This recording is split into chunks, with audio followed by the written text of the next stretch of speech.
Alors, dans cette vidéo, je vais te présenter ma façon de réaliser des élixirs floraux de rose. Alors, c'est très très simple, tu dois avoir sur internet, dans les livres, plein de différentes façons de réaliser des élixirs floraux. Donc, encore une fois, moi, je vais te partager ma façon de faire. Alors, j'habite dans le sud-ouest de la France et on a un alcool particulier qui s'appelle le Patcharan, qui est réalisé à partir de baies. Et ces baies-là, en fait, font partie de la famille des rosacées. Donc, moi, je me suis dit, tiens, comme les élixirs floraux, ils ont besoin d'une base, en fait, d'alcool pour pouvoir être conservés, eh bien, au lieu d'utiliser le cognac que l'on retrouve souvent, j'avais envie d'utiliser un alcool du coin.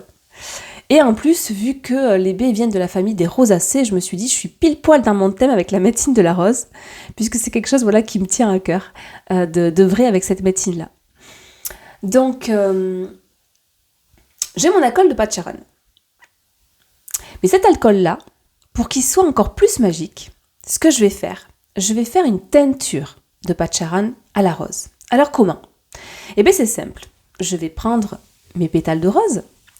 Donc je vais d'abord aller dans mon jardin, dans ma roseraie, parce que j'ai plusieurs rosiers chez moi que je m'occupe avec beaucoup de douceur et d'amour. Et puis, à un moment donné, je vais me dire, tiens, j'ai envie de faire mon Patcharan de la rose. Du coup, je vais aller cueillir des roses. Je vais en cueillir certaines de différentes couleurs, différentes senteurs, différentes variétés, pour réaliser ma teinture en fait de rose. Parce qu'une teinture, en herboristerie, c'est en fait une préparation alcoolique où on fait macérer des plantes en fait dans de l'alcool. Donc là, je vais faire une teinture de Patcharan rose. Donc j'ai mes roses et la teinture se prépare avec des produits frais, donc avec les plantes fraîches. Du coup, là, les roses, je ne vais pas les faire sécher comme je le fais pour mes macérats huileux de rose. Je vais les mettre fraîches, directement cueillies, mélangées dans mon Patcharan que j'aurais acheté dans le sud-ouest. Et à partir de là, comme mes macérats huileux, je vais mettre tout ça en fait dans mon grand vase transparent. Il y a mes roses fraîches, il y a mon Patcharan qui recouvre tout. En termes de quantité, là vraiment faites en fonction de ce que vous ressentez. Et puis je mets par-dessus un film plastique pour pas que les petites bébêtes viennent dedans. Et je mets tout ça dans mon dôme géodésique parce que je prépare tous mes remèdes alchimiques, je les prépare dans mon dôme géodésique que j'ai chez moi. Donc pour vous rappeler comment a été créé mon premier dôme géodésique, c'est-à-dire le plus simple, j'avais un plancher bois en forme hexagonale et par-dessus, en fait, c'était un dôme géodésique en plastique. Il était très petit, il faisait même pas 10 mètres carrés et il y avait une bâche transparente par-dessus. Donc il pouvait bien capter le soleil. Voilà, le principal, c'est de pouvoir capter les rayons du soleil pour que la magie opère. Donc je mets tout ça dans mon dôme et je laisse macérer pendant plusieurs semaines en fonction du soleil. Donc quand c'est que je commence, quand c'est que je termine, là j'écoute toujours mon intuition. Ça c'est, j'en parle assez dans ma vidéo sur les macérats, tu peux aller regarder. J'écoute beaucoup mon intuition pour savoir comment faire les choses. C'est vraiment une écoute du cœur à chaque instant. Et à partir de là, je vais avoir créé mon Patcharan à la rose, puisque au bout de quelques semaines, je vais le récupérer, je vais filtrer, et là, je vais obtenir mon Patcharan à la rose. Il n'y aura plus les pétales de rose à l'intérieur. Et ceci va me servir de conservateur pour mes élixirs floraux. Ensuite, voilà, qu'est-ce que je vais rechercher ? En fait, il faut savoir, entre les macérats huileux de rose alchimiques et les élixirs floraux de rose alchimiques, la différence c'est quoi ? C'est que les macérats huileux viennent intégrer le corps en fait à travers la peau, couche après couche après couche, et ils vont vraiment avoir ce côté de venir diffuser en douceur, de venir s'imprégner partout, de venir nourrir, en fait remplir. Alors que les élixirs floraux que l'on intègre par voie interne, eux ils ont plus cette capacité de fluidité, de venir libérer, de venir fluidifier, en fait, tous les petits nœuds que l'on peut avoir dans notre corps. Là où les macérats vont vraiment venir apporter cette douceur, cet amour, cette plénitude, remplir, eh bien, les élixirs floraux, eux, vont venir libérer, en fait, les petits nœuds qui ont été au préalablement remplis, par exemple. Parfois, juste de remplir, on vient libérer les nœuds. Et parfois, on a besoin d'une aide supplémentaire pour venir fluidifier et c'est là où les élixirs floraux sont très efficaces. Donc, c'est 2 façons de faire qui sont pour moi très complémentaires.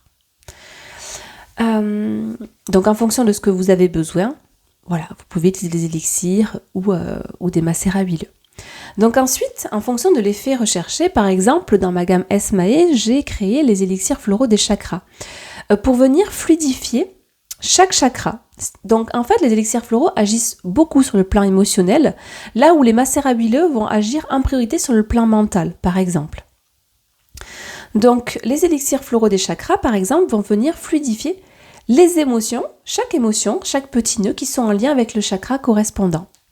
Et comment je vais choisir la rose qui va me permettre d'être ma base pour justement avoir cette fréquence particulière du chakra. Et bien là, j'écoute mon intuition encore une fois.